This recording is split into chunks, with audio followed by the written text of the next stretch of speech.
इष्टकामधुक् देवान् भावयतानेन ते देवा भावयन्तु वः परस्परं भावयन्तः श्रेयः परमवाप्स्यथ इष्टान् भोगान् हि वो देवा दास्यन्ते यज्ञभाविताः तैर्दत्तानप्रदायैभ्यो यो भुङ्क्तेस्तेन एव सः यज्ञशिष्टाशिनः सन्तो मुच्यन्ते सर्वकिल्बिषैः भुञ्जते ते त्वघं पापा ये पचन्त्यात्मकारणात् अन्नाद्भवन्ति भूतानि पर्जन्यादन्नसम्भवः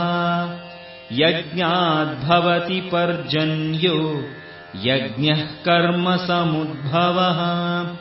कर्म ब्रह्मोद्भवं विद्धि